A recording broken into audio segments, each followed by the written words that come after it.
Webinar presented by Delubal Software.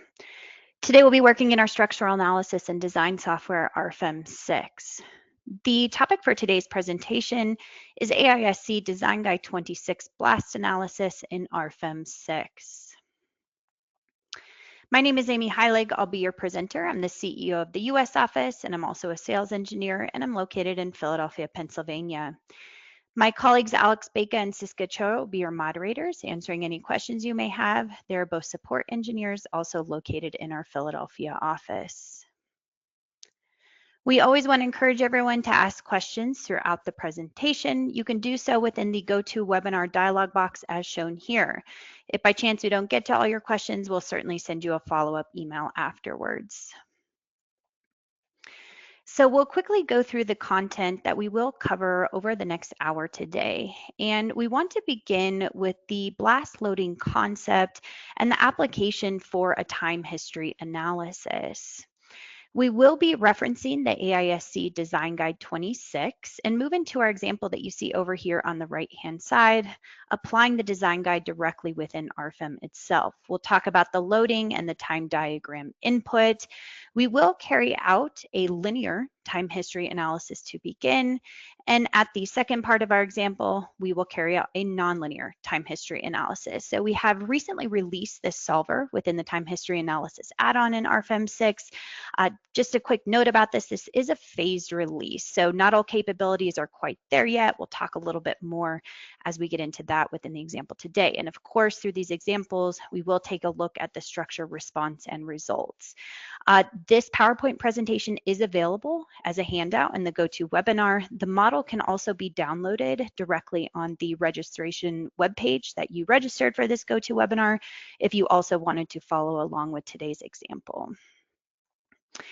So we'll turn now to the blast loading basics. And the design resources that we'll be referencing today is, of course, the AISC Design Guide 26. So this is the design of blast-resistant structures.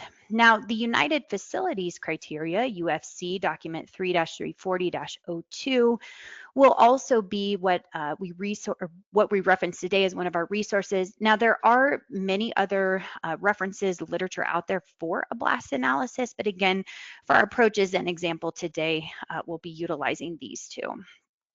So let's talk a little bit more about factors that are going to influence the structural damage when we talk about these rare blast loading.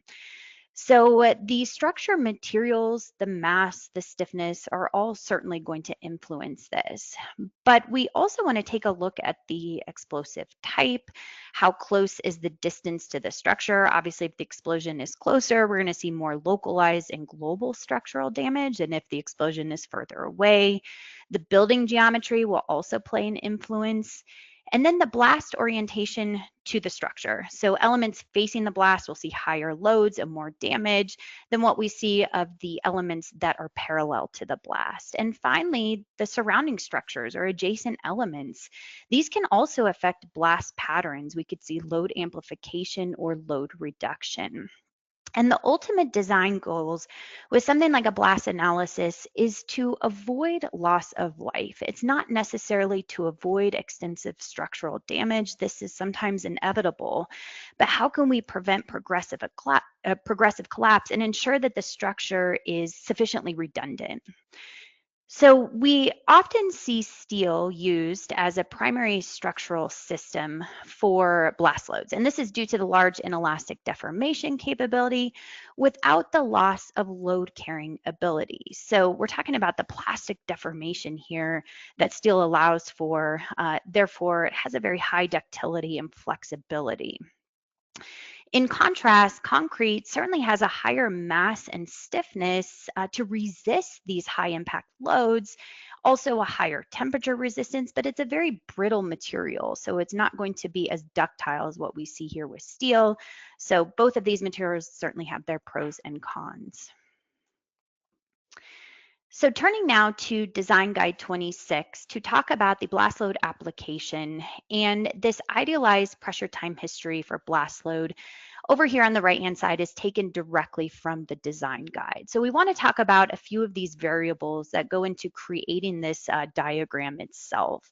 And we start off with the peak overpressure. So this is going to be the pressure above the ambient atmospheric pressure, hence the name overpressure. And this is an instantaneous pressure arriving at the structure. So we have this blast load taking place at time equals 0. It takes some time for the blast wave to reach the structure. So we have our time of arrival, and then we see this instantaneous rise in pressure on the structure itself. We then have the positive phase duration. So this is the time for the pressure to return back to that ambient pressure. We also have in the positive phase duration what we call the positive impulse. So this is the total pressure time energy applied during the positive duration, and this is simply the area under the curve. Now, in addition to the positive phase, we also have this negative phase duration. So this is the energy, the impulse, again, that area under the curve that follows the positive phase, where pressure actually falls below the atmospheric pressure. So this same diagram is shown over here on the right-hand side, but you'll notice we have a couple different lines here. The first is going to be the free field blast load represented by this dotted line here. And then we have the solid line that is the reflected blast load. So let's go into a little bit of the details regarding the differences between these two. We start first with the free field blast load. This is also known as the side-on blast load, where this blast actually travels parallel to a surface.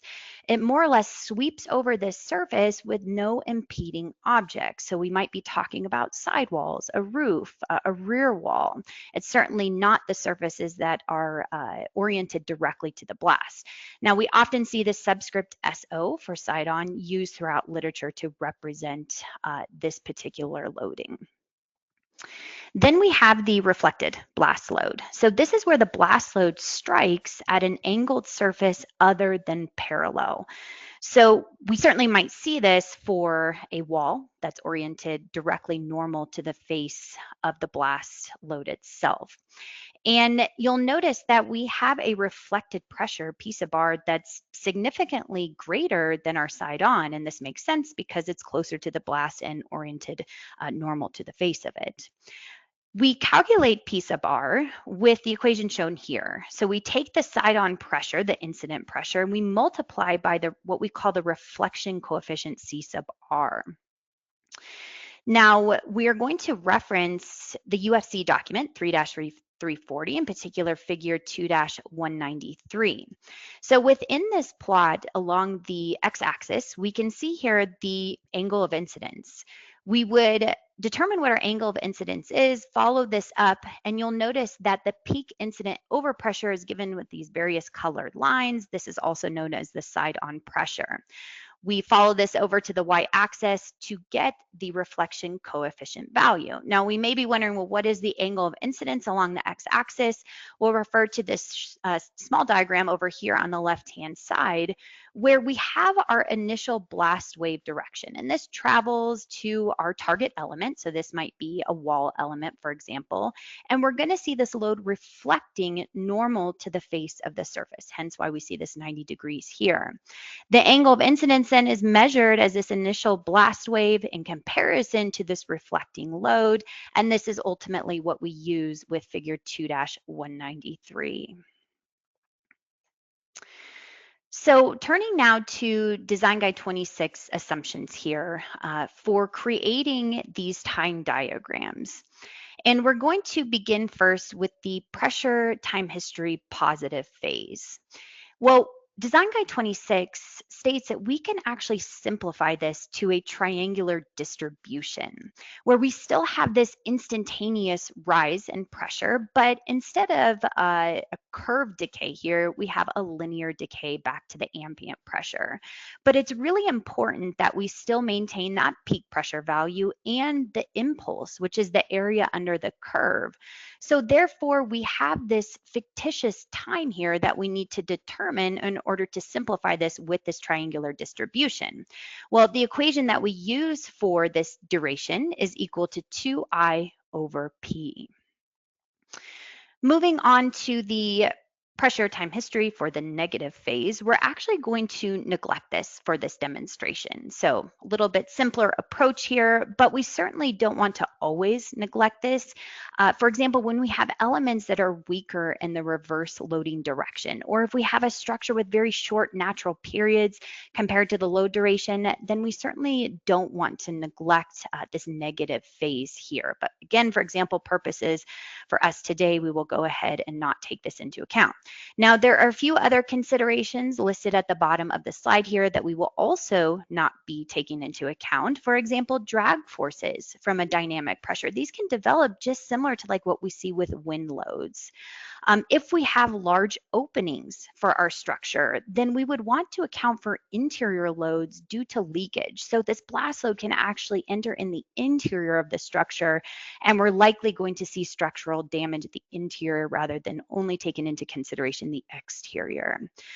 Also, we talked a little bit about those adjacent objects. If we have buildings that are in front of our target structure that we're designing, this could certainly be beneficial because we would see the shielding or a load reduction. But in turn, these adjacent objects can also cause a reflection or load amplification. Again, not considered for today's example, but all very important points to consider if you are carrying out a blast analysis. So we're now going to turn to RFEM 6, and we want to begin our example today. And for those of you joining us that are not familiar with our program setup, I'll do a quick explanation here that RFEM 6 is our base program. This allows us to fully model the structure, we can load it, and we can run a full static analysis. But when we want to carry this out further with a dynamic analysis, we will need to activate the additional add-ons that are listed here. So I'll give a quick overview, including this first add-on, the modal analysis. So this calculates the structure's natural periods, the frequencies, the mode shapes. We actually are going to carry out a quick modal analysis for our structure today for damping purposes. The response spectrum analysis will generate seismic loads according to standards like the AISC 7, the NBC. We have the pushover analysis add-on. This is an advanced seismic analysis taking into account the structure's nonlinearities. Now, we won't be touching on either of these more seismic focused add-ons for today. But finally, we do have the time history analysis, and this will certainly be a big part of our example once we do get into RFEM, where we can apply these forces to the structure and we can tell them how they should vary in magnitude over a set time period. So before we get into the program, we'll move on to our next slide here, where we're going to kind of lay out the example that we're pulling directly from Design Guide 26, example 2.1. And given in this example problem, we have a one-story steel structure. It's 50 feet in the short direction, 70 feet in the long, and 15 feet in height. I did take a simple screenshot here directly from the design guide, a nice plan view, and then we also have an elevation view. Now, in the short direction, we have braced frames, and in the long direction, we have rigid or moment frames. All of the cross sections used should be hot rolled cross sections. And then for our roof deck and our wall panel, we will set these as ribbed metal decking. And finally, we have the blast load itself. So the blast charge weight is going to be 500 pounds. And the charge distance is going to be 50 feet. So we can see this represented here, this blast load located 50 feet from the front face of the structure. Now we want to move on to our solution, and the solution is generating or calculating these time diagrams that we will eventually input into RFEM itself. And we begin with the scale distance Z. So in Design Guide 26, this states it's a simple equation here of our charge distance over the cubed root of the charge weight. We know this is 50 feet for the distance, 500 pounds for the charge weight, and we get a value of 6.3. So we're going to now refer back to the UFC 3-340, and in particular, figure 2-15. because we need to determine all of these variables from the idealized pressure curve. And this is actually done so directly within this figure itself. Now, before we get into the actual values, there are some assumptions made with this particular plot. So for example, this is assuming a hemispherical explosion, that this explosion is taking place at ground level. If you have an explosion that takes place, let's say up in the air, a spherical explosion, there are different plots that you should reference. This also assumes that our structure is at sea level. If we have any other altitude other than sea level, then there are some scaling approaches we could take directly from the UFC. And finally, this plot does assume a fully reflected surface. So if we had any angle, remember a couple slides back, we'd want to refer to that reflection coefficient, angle of incidence, to maybe scale our pressures and variables accordingly. So we've determined that z is equal to 6.3. So we simply plot it directly on this figure. And as we follow this line up, we have the various variables for the idealized pressure curve given to us here. And that's what's listed within this table. Now, you'll see here the reflected peak pressure for the positive phase, side-on peak pressure, positive. Remember, we're neglecting that negative phase entirely. So from this information, we get the value shown here within this middle column. Now, some of these variables require a step further where we need to input in our charge weight to get the final calculated value. So that's what you're seeing listed here within the third column.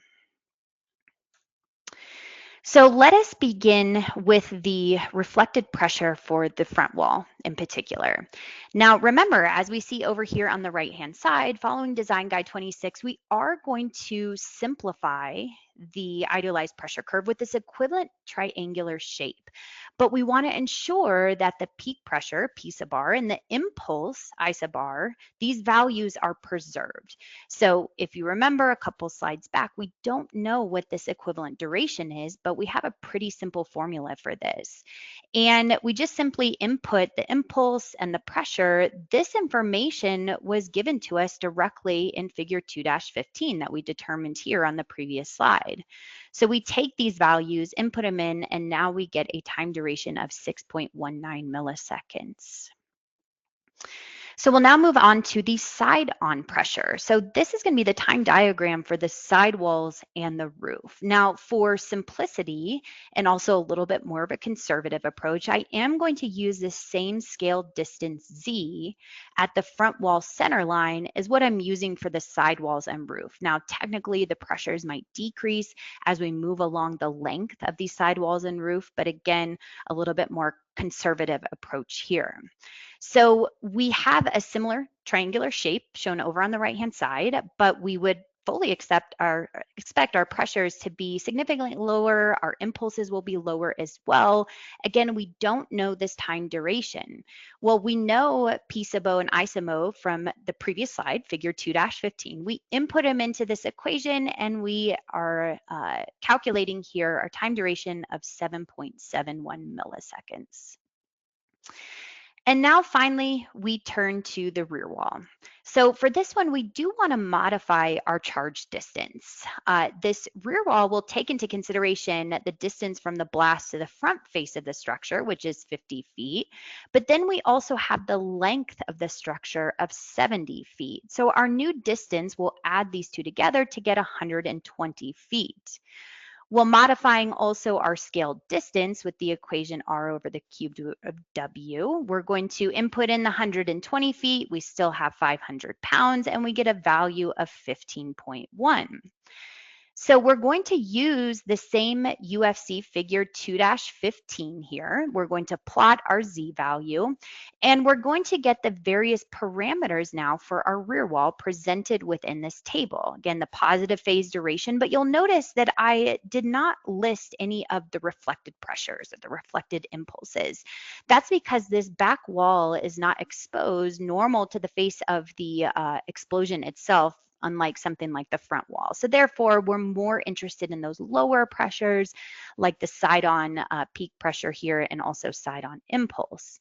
Now, again, for that triangular distribution, we don't know our time duration. We input in this information here, and we get a value of 19.1 milliseconds. Now, the rear wall is a little bit unique too, in the fact that we aren't going to have this instantaneous rise in pressure, like what we saw with the front wall or even the side walls and the roof. It's going to take some time for the pressure to linearly increase to the value of the peak pressure, and then we linearly decrease. So we know the time of arrival, that's equal to 66 milliseconds. And that was just given directly from figure 2-15, as you see here on the previous slide. Well, we are now looking to solve for T sub 2 here, which is the time to the peak pressure. And we account for this given in Design Guide 26 by taking the time of arrival, and we will add L1 over U, where L1 is the span of the element parallel to the traveling wave. And in our case, this is the building height of 15 feet. U is going to be the shock front velocity. This is given directly in figure 2-15. We input these values into this equation and we get a time duration of 77.9 milliseconds. So now we know T sub A, we know T sub 2. The final time we need to determine is this T sub F. So this is also a simple equation here. We're just going to take T sub 2 that we solved for above, and we're going to add in that equivalent duration that we solved for on the previous slide, taking into consideration the impulse and the pressure here. We take 19.1 seconds, we add it to 77.9, and we get our final time point here of 97 milliseconds. So now that we have the front wall, the side walls, and the roof, and the rear wall, let's summarize these all together. So you'll notice that over on the right, I have plotted this out as a diagram.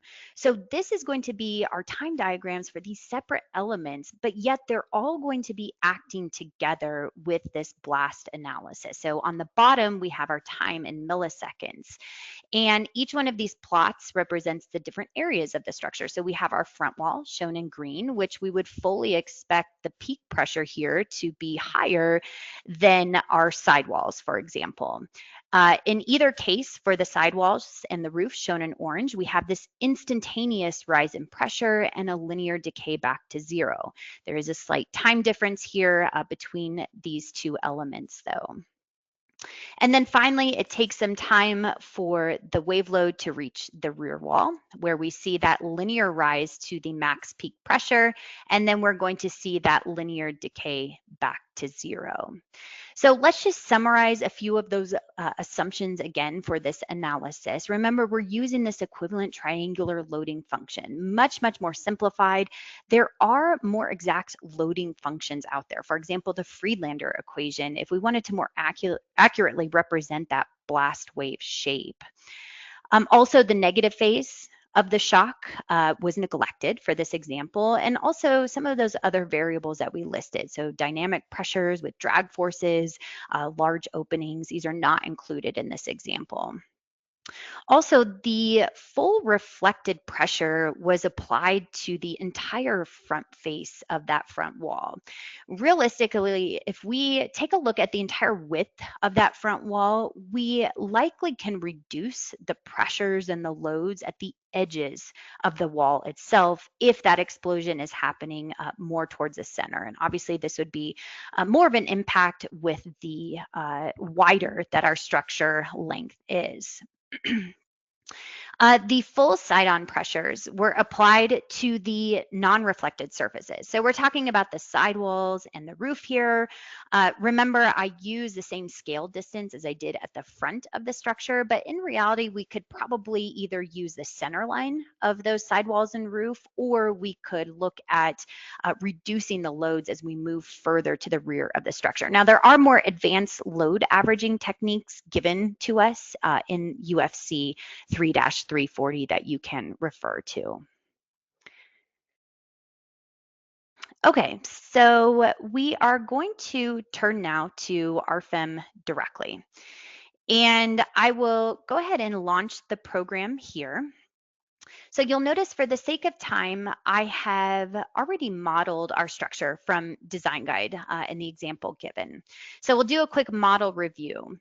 There were some assumptions made, for example, with the cross sections. So we have W14 by 193 defined for our columns, A992 material. Our girders are defined as 18 by 130. We do have our purlins here, channel sections, 10 by 25, A36 material, and then we have our girts, which are 10 by 30, also A36. Now, because we have braced frames in our short direction, I did add in here some X bracing. And these are just going to be round circular sections, such as a rod, for example. But you'll notice that the member type here is unique. All the rest of our members in this example are set to a standard beam. This is anything that's a standard beam, a standard column. But for my X braces, I have set this to a tension-only member. This means that it should only take tension forces. If compression is introduced into this member, it is deactivated within the static analysis. And if tension is reintroduced, it will be reactivated due to the nonlinear capabilities within RFEM. So just something to keep in mind there. Now, as far as our surfaces, all the surfaces are defined here. So we'll take a quick look at the front surface, for example. All have the material A653 applied to them and a set thickness. Now, this thickness is a bit unique as well.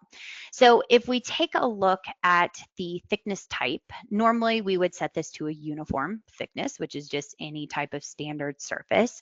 But I did set this to an orthotropic stiffness instead. And with this orthotropic entry, we now get this second tab here where I can directly select something like a trapezoidal sheet. And I can input in the sheet thickness, some of the geometric properties like the total profile height, the rib spacing, and so on. And the program is going to take all of this information for me and directly calculate the stiffness matrix based on this orthotropic stiffness properties. So this is all done automatically, and you have a nice view here of the stiffness matrix directly. Okay, so the final thing just to note is, of course, the dimensions. We talked about 50 feet in the short direction, 70 feet in the long direction, 15 feet in height. And our blast analysis is going to be taking place about 50 feet away from the front face of this wall here. Now, we also want to cover our loading. So I will launch our load cases and combinations dialog box. And under the base data, I have set here the AISC E7, the latest 2022 standard. Now, this really doesn't play too much of an impact in our example today because I'm not generating my load combinations automatically. You can see this is turned off here. Now, under the second tab, these are the various load cases that I've defined. And we start first with our dead load case. So we have self-weight activated within this load case. And I did assign the action category here based on the AISC 7 to dead load. Now, again, this isn't so important. If we were combining into the load combinations automatically, the program would need to know this in order to know what load factors are defined. But just for a nice categorization, we'll go ahead and apply this to the correct action category. I have 3 additional load cases here, including the front wall and the sidewall and roof, as well as the rear wall. So this is going to represent these loads from the blast being applied to the structure. The action category here is set to the load arising from extraordinary event. So now that we have our load cases defined, we need to actually apply the loads to the structure. And we begin with first our dead load. So remember, self-weight is considered here, but also I have applied an additional member load to my main girders up at the top of 0.1 kips per foot, just to account for any additional dead load within the structure. I then have that first load case here for my front wall. So you can see that this is a uniform load applied to this front face of this surface.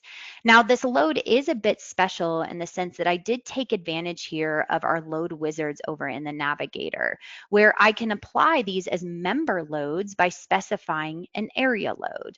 So if I double click on this load, we go into the load wizard dialog box.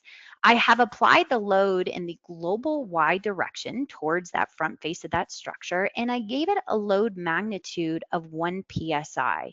This is just a simple unit load. So we're going to later on define the time diagram where this load is going to vary in magnitude. So we don't want to do it here with this applied load. This is why it's just a simple 1 psi. Now, if any of your units are incorrect, you can always access down here the units and decimal places and make adjustments to that. So we also have the ability here to select the 4 points for this area load, and we can also neglect members. So for example, I didn't want to consider the load being applied to my girts. So once this is done, you'll see we get a nice view here of the tributary area of the members that this load will be applied to. And we can take this a step further by right-clicking and displaying separately to see the load actually applied to the structure itself and the particular members that I have selected.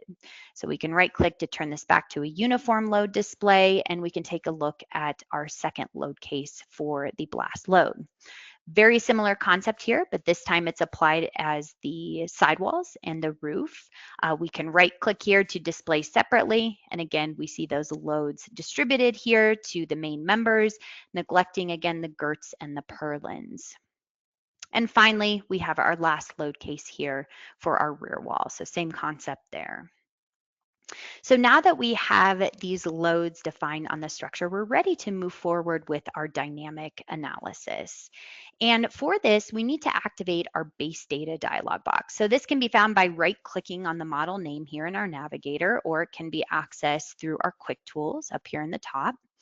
This is essentially the dialog box that will pop up when we create a new RFEM model. And under this second tab, you'll see here, these are the various add-ons that we can go ahead and activate within our RFEM model itself. For today, I am going to move forward with both the modal analysis and the time history analysis.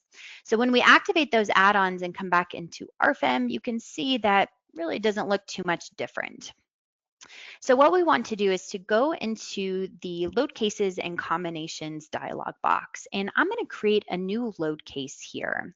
This is going to be for my modal analysis. Now the analysis type here is going to be toggled down to modal analysis. This is available to me because I've activated that particular add-on. We then want to adjust the modal analysis settings. So for this, I'm going to calculate a total of 40 eigenmodes. I want to make sure that I get enough mass participation, that I kind of understand what's going on with our structure.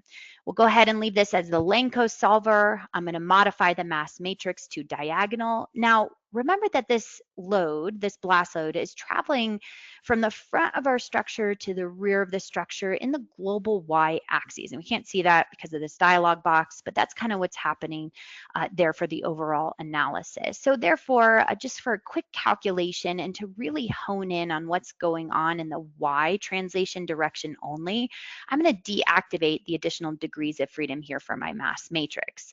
Now, for any further information on the different mass matrix types, solver types, you can always click on this info button in the lower left-hand corner of these dialog boxes.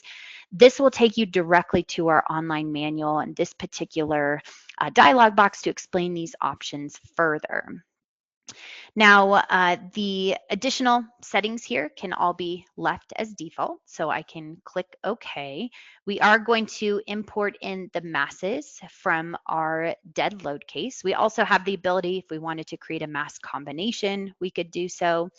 And essentially, we'll get a pretty quick analysis here. Again, the program is going to determine those 40 different eigenmodes, and we are presented with our analysis results.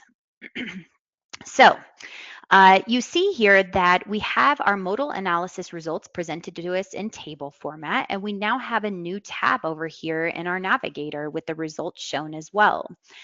Because these loads are being applied to the members themselves, I'm not so interested in kind of what's going on here with the surfaces. So I can always deactivate the surfaces from the display of my results by toggling this to none.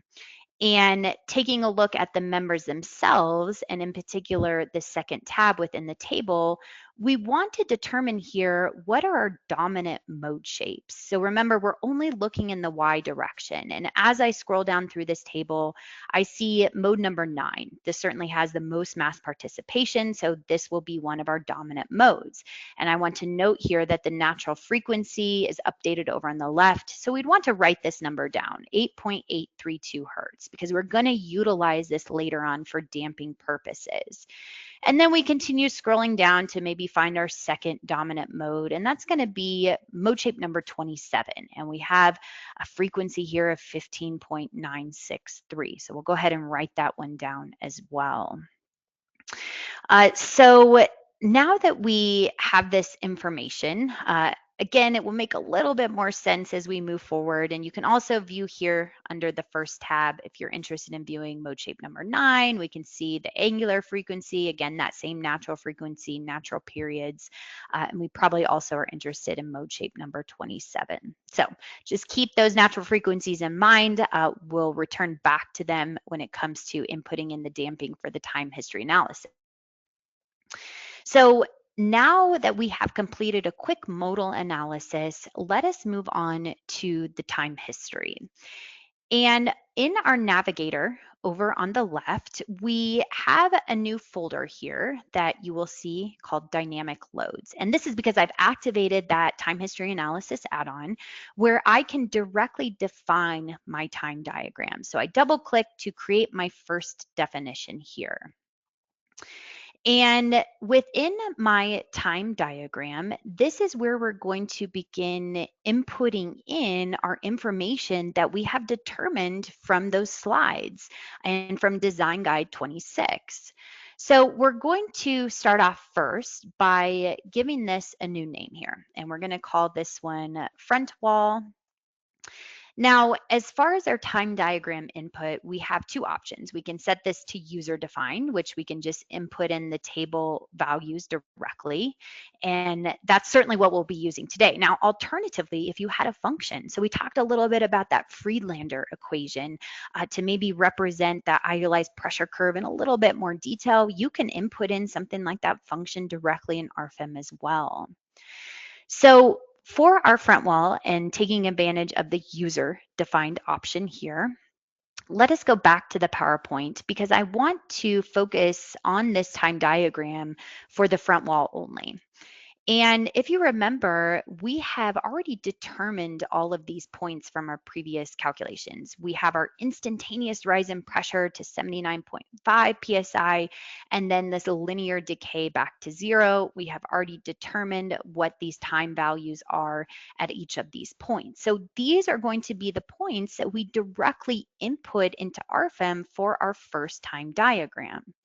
So we go back to the program here, and our first point is going to be at time 0 with a multiplier of 0. So remember, we're going to apply this time diagram to that unit load back in that particular load case that I showed you earlier to tell the program how to vary the load magnitude over a set time. So therefore, our second point is going to be 0.01559. The multiplier is still set to 0. But now finally, under the third input option here, we type in a time of 0.0156 with a multiplier of 79.5. And finally, our fourth point will be 0.02179 with a value of 0. So you can see that our time diagram shown here in RFEM exactly replicates what we just saw in the PowerPoint example. Now you'll notice I don't have the ability here to set the same time for step 2 and step 3 here to 0.0156. The program will give you an error. So I had to offset this instantaneous rise in pressure just slightly with the multiplier of 0. So now that we have this first time diagram defined, I'm actually going to make a copy of it. And this is going to be for my sidewall and my roof. So we go back to the PowerPoint here just to take a quick overview of my sidewall and roof time diagram that again, we've calculated within our PowerPoint. So exact same shape from our front wall. with this instantaneous rise in pressure, but the peak pressure here is significantly lower because it's not oriented directly towards the blast itself. And then we have a linear decay back to zero. We know all of these times as we have solved for them. So again, this is the information we want to put directly in RFEM for our second time diagram. So the first three time inputs are actually all the same, but we do want to modify our multiplier here, which again is going to be that peak side-on pressure, to 24.9 psi. And then our linear decay back to zero is also slightly adjusted from our front wall, and this will be 0.02331. So with the program plotting these various points, we now see our time diagram that reflects our PowerPoint slide that we were just taking a look at. So we then have our final time diagram. And for this one, I'm going to create a new definition here, and this will be for the rear wall. And we'll go back to our PowerPoint for the final time here to take a look at the time diagram we have determined for the rear wall. Now remember, this one looks a little bit different because it does take some time for that blast wave to reach the structure, but we have a linear rise here to that peak pressure, and then we'll see it decay linearly back to zero. Again, we know all of these points here, so this is directly what we will input in for our third time diagram. The time zero with a magnifier or multiplier of zero, and then our second point will be 0.066. The multiplier here will also be zero. Our third point will be 0.0779. and a multiplier of 4.6. And our final point is going to be 0.097 with a multiplier of 0. So therefore, we see that relevant time diagram shown here that replicates what we just saw in the PowerPoint. Okay, so now that we have created these time diagrams, we need to actually correlate them with those unit loads that we had applied to our structure under the load cases. So we'll go ahead and click OK through this dialog box, and we're going to go into our load cases and combinations.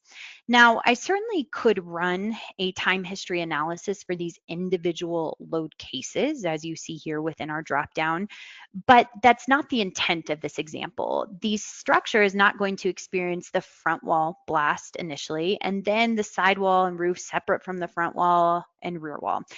All of this is happening at one time, but the magnitudes are going to vary over that time duration. And the only way to combine all of these into a single time history analysis is under our load combinations tab.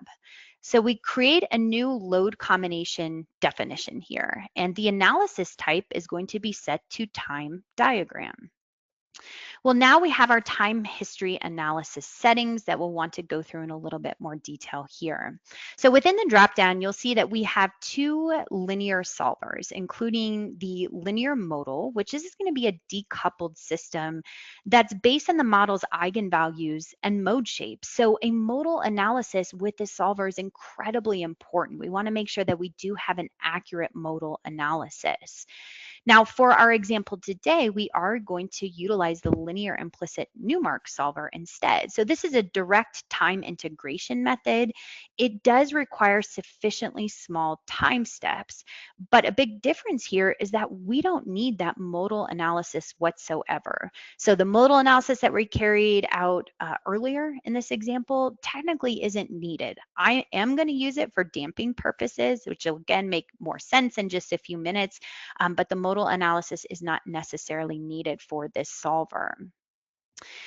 So with both of these linear solvers, keep in mind that any nonlinearities are automatically going to be converted to linear elements underneath the hood for this dynamic analysis. So if we had a nodal support that fails in uplift, but in downward compression fully re-engages, underneath the hood for the dynamic analysis, it will be just converted to a linear nodal support. For our example today, we have a tension-only member. Well, for a linear solver underneath the hood, it's converted to a truss element. So it will take both tension and compression forces, and this is just simply a limitation of these linear solvers. So moving forward with the linear implicit newmark, we do need to set our max time value to run this time history analysis. And for this, I'm going to set it to 0.5 seconds. These blast loads are incredibly quick. There's really no reason to run a 26-second time history analysis. That's far too long, but we can more or less understand the structure's response with something like a much shorter time duration. Now we have two additional inputs here, the save time step and the split save time steps. So the difference here, the save time steps, this is what the program will output in our results once we run the calculation. So it's important that we kind of set this to something that's small enough that we understand and get an accurate representation that's output in RFEM itself once that calculation is done. Now, if we wanted to use additional time steps for the solver itself, we can further split the save time steps. But what's nice is that we're not going to export every single time step out, which is really going to bog down our results and viewing within RFEM. So that's kind of the difference between these two. Now, for our example today, I'm not going to split the save time steps any further. We'll just go ahead and use the same time steps, save time steps of 0.001. Uh, with all of that said, the time steps, again, this is really important for the linear implicit newmark solver that you carry out a time step study. And what I mean by this is go ahead and set your time step. Take a look at your results. Come back in, reduce your time step even further. Do your results change significantly? If they do, then you need to continue reducing these time steps so that eventually we see the same result output between the time steps themselves. And this is really a balance that we don't want to be reducing the time steps so small that the calculation is taking too long. But if you set it to something too large, then you're not going to get accurate results. So again, carrying out that time step study will be very beneficial. The calculation parameters, I will modify here the mass matrix to a diagonal, maybe not too much difference between the consistent versus the diagonal here. I'm going to go ahead and uncheck the degrees of freedom for rotation about my global axes, but I will leave translation activated for this mass matrix. And finally, we have our damping. So when we talk about the Newmark solver and damping, we always refer to the Rayleigh damping parameters, alpha and beta, where alpha is going to be the mass portion of that stiffness matrix, and then we have beta, which is going to be the stiffness portion of that mass matrix. So we want to ensure that these parameters are input in correctly. Now, most of us might be used to Lear's damping, where we just have a set percentage to input for the damping itself. And we have a nice tool here where we can actually convert from Lear's damping to Rayleigh damping by inputting in the natural frequencies of our two most dominant mode shapes. So that should ring a bell. This is why we carried out that modal analysis to determine what the two dominant mode shapes are. Remember, we wrote down the relevant frequencies from mode shape number 9 as 8.832 hertz, and then our frequency from our second dominant mode shape from mode number 27 is going to be 15.963. Now, the Lear's damping is 2% for this structure. So I can input in this information directly, and you'll notice alpha and beta are directly calculated for me. So nice feature directly for the damping considerations. So once all of this information is input, we're going to import the masses from the dead load case once again.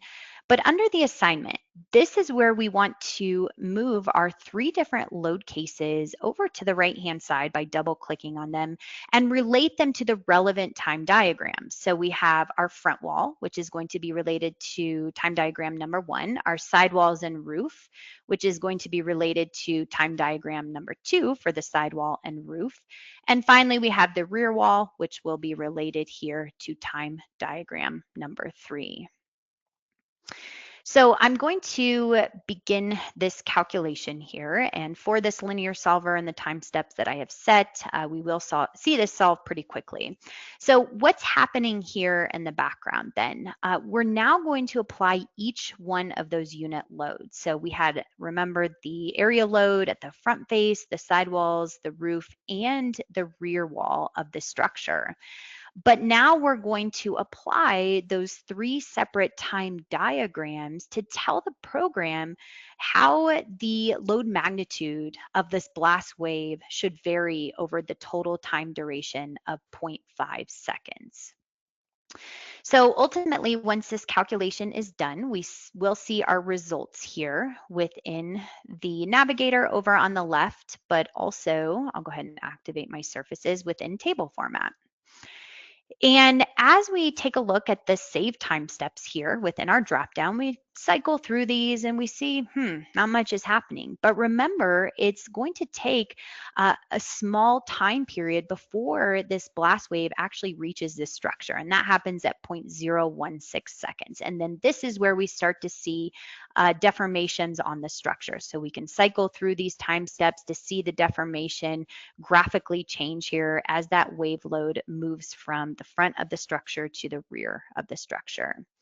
Now, the time history analysis results are also available here in table format. So for example, if we're interested in the internal forces of our members as an envelope solution for this time history analysis, we can export this information to Microsoft Excel with the click of a button for further sorting. So this could certainly be beneficial to review as well. One other nice feature that you may not be aware of is up here in our tools, we have what's called the calculation diagram monitor. So I can activate this and you'll notice it populates down here and maybe I temporarily close out my table. This has a drop down here that includes all of the result information from this time history analysis. So if I want to take a look at my acceleration of a particular nodal point, I select that here. I could graphically select maybe a node at the front of the structure. And maybe I'm interested in the accelerations in the Y direction. So we see that plotted here within the diagram monitor over the 0.5 second duration. We could also toggle this here to maybe the global deformation of that same node. And maybe I'm interested in the global Y deformation only. So again, we can see that plotted out here as that wave load moves from front to the back of the structure. We can also right click under the time steps here to start this animation. So you'll notice that the program is kind of moving through step by step here. The deformations are changing graphically to show you in more detail what's going on. The final thing that we'll touch on is under the navigator for this linear analysis is the calculation diagrams. So this is actually very similar to the calculation diagram monitor. The benefit of this though is that we can create as many calculation diagrams as we want and this will actually be saved to the model. So we can begin with first a time history analysis with our analysis type. The program says, oh, okay, I need to toggle this to my load combination then, because that's the only time history analysis I carried out. We have our time on the x-axis here, and on the y-axis, we have that exact same information that we previously saw with our diagram monitor. Perhaps we want to take a look at the member internal forces, and I'm going to select here the axial forces, and I'm going to graphically select my tension only member. So member number 74. I also need to choose a node along that member in order to plot out the internal forces at that particular location. And what you'll notice is that this tension only member certainly has tension forces in the positive region of this diagram, but because we're utilizing that linear solver, it is converted to a truss element underneath the hood for this dynamic analysis. So now we're seeing a lot of compression forces within this member as well. So we'll kind of wrap up here the linear analysis. Now, because we have these nonlinear elements, maybe we want to turn now to a nonlinear time history analysis. So I'll go ahead and click OK in this diagram, and we will revisit here our load combinations dialog box. And this is quite easy as I'm going to make an exact copy of my existing load combination number 1. You can see it copied here, but I'm going to go into the time history analysis settings and I'm going to make a copy of my existing settings. And I'm going to select here the nonlinear implicit Newmark solver. So as mentioned, this was released relatively just a few months ago, and this is a phased release. So not all nonlinearities are accounted for right now. So for example, we put a lot of effort and testing into member nonlinearities, nonlinear nodal supports, nonlinear member end hinges, but something like a nonlinear material is not quite ready. The program will give you a warning if there's something that's maybe not supported yet or untested, just so that you're very aware of what's available with this particular solver. But with our tension only member today, this should certainly be considered with the nonlinear implicit Newmark solver. Now, it's important that we decrease our time steps even further. So I'm going to add an extra 0 here for my save time step, 0.0001.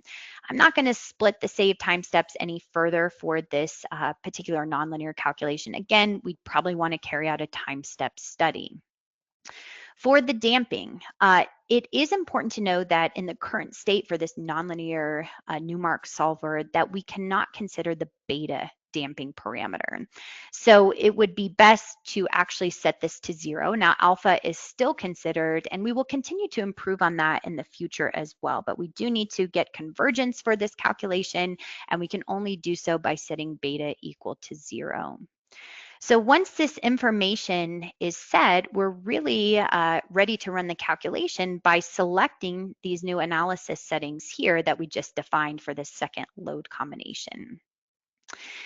Everything else is the same under the assignment tab. Again, those load cases are associated with the relevant time diagrams. Now, I have an already saved model here that I'll go ahead and open up because the calculation does take a few minutes longer for that nonlinear analysis. Everything that we saw for the linear analysis is still relevant. We can take a look at the various saved time steps here, the global deformations, this calculation diagram monitor. Again, everything is still equivalent for the nonlinear calculation.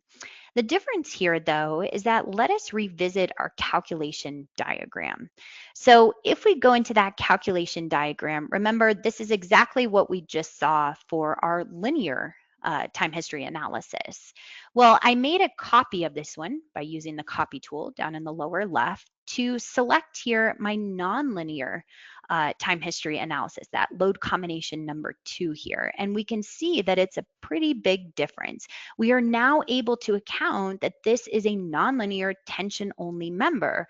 Therefore, we should see only tension forces in the positive area of this diagram. The minute that it sees compression, it's completely deactivated from the calculation. So certainly a significant difference here if we are wanting to consider those nonlinearities. If I do zoom in here, it's also important for these nonlinear calculations that we get these more or less smooth curves here. If you're seeing very jagged results in this diagram, that probably means that you need to decrease your save time steps and possibly even your time steps for your calculation further. Okay, so that will wrap up our full example today, going through both the linear time history analysis as well as the nonlinear. We'll go back to the PowerPoint here to wrap up today's presentation. If you did like what you saw with the time history analysis and are interested in RFEM for these capabilities or any other capability that we offer, we would love it if you reached out to our sales team. You can do so by scanning this QR code, visiting our website, or our contact information for our Philadelphia office, including our phone number and our email are shown here at the bottom of the screen. We can certainly get you set up with the 90-day trial version, send you some learning resources. So again, if you're interested, please reach out here. We will have many more upcoming webinars. I tend to do these about once per month. You can register at delubal.com under support and training webinars. As most of you know, I usually send out a reminder email about a week before these take place. So keep an eye out for the next one, and you can register directly through the email itself. Now, PDH certificates will automatically be emailed to all participants. This is not instantaneous when the presentation ends, but rather these will be sent out in the next 1 to 2 days.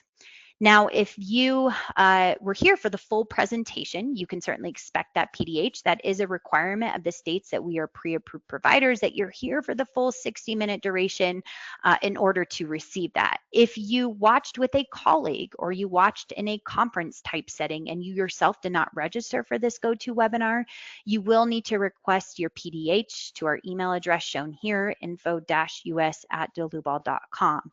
Let us know who you watched it with, and we will certainly send you a PDH certificate.